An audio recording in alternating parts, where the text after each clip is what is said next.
Selamat sore semuanya.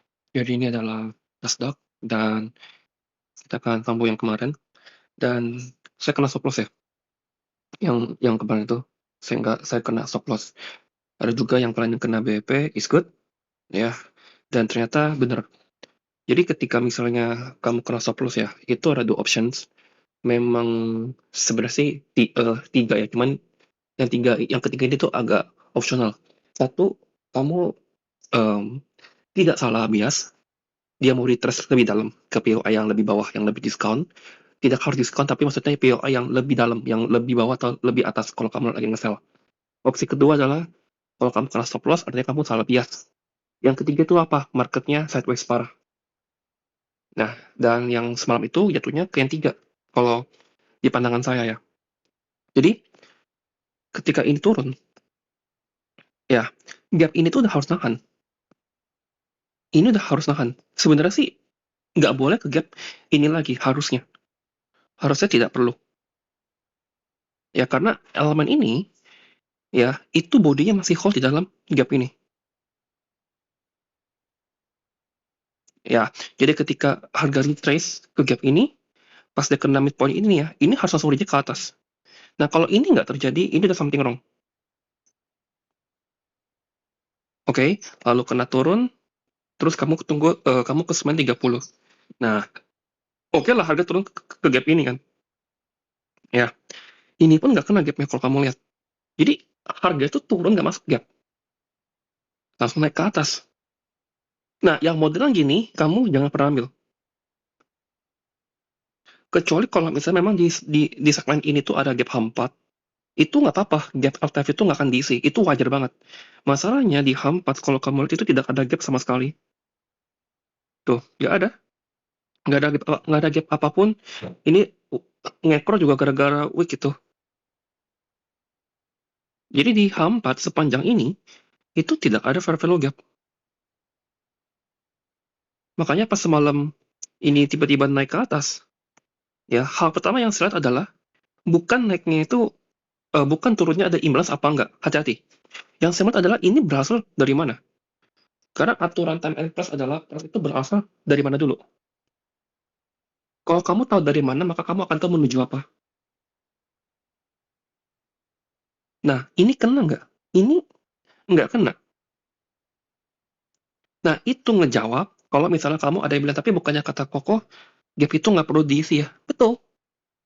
Konteksnya adalah kalau harga berasal dari gap HTF, maka gap-gap LTF itu nggak perlu diisi. Yang berada di bawahnya kalau kamu lagi baik. Masalahnya ini hampatnya nggak ada gap, apalagi daily nggak ada. Jadi ketika ini naik, ya udah kalau misalnya memang ini naik ke atas, ya wes, ya kamu set up. Tapi kamu nggak kaget kalau misalnya harga tiba-tiba reverse ke bawah seperti ini. Ini nggak kaget sekali. Karena memang harga itu tidak berasal dari fair value gap. Dan kamu sendiri akan bingung kenapa harga tiba-tiba reverse dari sini. Jawaban sederhananya adalah karena ada gap yang ada di sini. Lihat, kamu bingung kan? Terlalu kompleks kan? Kayak kenapa udah naik impuls, gap ini udah ke inverse, nggak naik. Nah, inilah kondisi di mana ada news kuat, yaitu Jackson Hole Sinusian. Jackson Hole Sinusian itu setelah itu 3 hari ya, intinya itu kayak orang-orang The Fed, itu mereka kayak bahas geopolitik dan ekonomi titik, udah. Bahas kebijakan apa yang mau diambil begini begitu. Karena durasinya 3 hari, itulah terasa sulit banget. Oke, nah hari ini kemana saya biasanya? Jujur hari ini 60-40 ke atas, 60 ke atas. Ya, saya akan nyesel kenapa hanya 60, kenapa nggak yakin 80-90. Satu, kita masih nggak punya POI buy. Ya, itulah kenapa ada unsur 40-nya. Di HTF ya, saya bilang HTF itu nggak ada POI buy. Yang saya fokus adalah di level ini ya, nih. Ketika ini drop down ke bawah, saat 230, yang saya melihat adalah seperti ini. Dia kuat nggak ketika turun langsung ambil low ini? Karena kalau itu kuat ambil low itu, maka fokus saya langsung ke SSL ini. Nah, ketika itu turun, saya butuh close candle. Nah, ini. Itulah kenapa saya bilang hindari jam 2 pas kamu masuk market. Jangan taruh, biasain. apalagi NQ. Kalau EU ya masih prefer lah EU tapi kalau NQ no jangan pernah masuk dua di benar-benar jam 2 tank 205 tuh jangan masuk. Kalau muncul setup pun itu cuman hitungan jari doang, paling 2/10 3/10. Nah ketika dua ini close body di atas, saya butuh satu candle lagi, this one. Nah ketika candle ini udah form, walaupun gap itu belum ke inverse, saya langsung ke M15 karena saya mau lihat bottomnya seperti apa.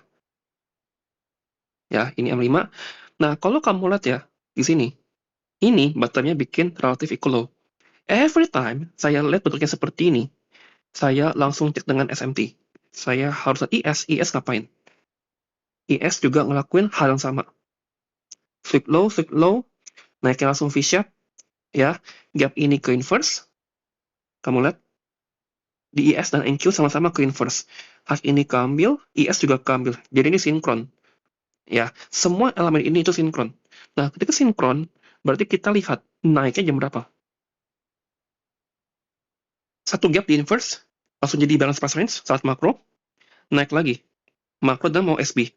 Jadi gap ini udah nggak bisa di hold lagi oleh price.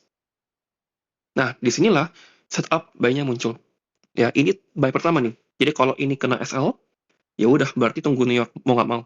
Ya, London biasanya satu kali entry aja, cukup. Mulai dari jam 3-an, ya. Entry-nya adalah kamu lihat di level ini ya. Nah, this one. Gap. Ya, harusnya, nah ini ya. Kalau misalnya mau go higher untuk membreak dua gap ini, dia repress dulu ke fair value gap. Itu wajar sekali. Lalu display ke atas. Nah, karena algoritma tidak melakukannya, maka ini akan menjadi breakaway gap. Dengan informasi itu, kamu tahu bahwa gap ini tidak akan diisi. Berarti fokus kamu adalah mencari entry dari sini, OB terakhir ke atas. Apakah kamu melihatnya? Nih, volume imbalance. Kamu entry di situ. Asal kamu cukup di bawah OB ini. TP-nya tentunya saya mau aim yang Asia High. Kamu bisa lihat ya. Tapi karena harga udah ambil ini, kamu lihat ya tuh relatif equal high PM session, kamu boleh partial. Apakah saya interest kalau misalnya harga habis ini ya katakan sweep turun ke bawah untuk buy lagi interest? Saya naikin ke M15 pasti ada gap. Nah itu. Jadi saya memperbolehkan harga turun sekali lagi ya, lalu reverse ke atas. Fokus stop saya adalah di midpoint ini. Gimana kalau misalnya harga nggak turun lagi, maka akan cepat naiknya ke atas. Pertanyaannya adalah apakah ini akan menjadi LOTD? Saya nggak yakin. Itu kenapa saya bilang 60-60. Jadi limitasinya adalah saya nggak peduli ini LOTD atau enggak, kalau naik pun sampai sini saya stop udah. Nggak peduli, karena itu ada gap H4. Ya, jadi mungkin naik sampai situ, habis itu mau tembus naik lebih tinggi, bodo amat. Nah, itu urusan untuk draw minggu depan. Ya, karena pasti kamu akan bingung kan? Apakah saya harus short di sini, gap H4, atau apakah saya harus short di gap daily? Itu urusan nanti. Tapi untuk sekarang, fokus saya adalah untuk buy, ya, targeting ke 23369. Kalau misalnya yang ini kena SL, ya oke, ente, ya, sabar tunggu sesi, apa namanya, New York. New Yorknya jam berapa? Silver bullet. Jangan jam, oh sorry, maksudnya setelah 9.30. Boleh 9.40, 9.45, terserah. Jangan 9.30 pas, jangan 8.30. 8.45 itu saya nggak rekom deh kalau NQ. Karena takutnya 8.50 kamu entry pakai makro tapi nggak gerak makronya malah sideways. Itu bisa terjadi. Seperti itu. Oke?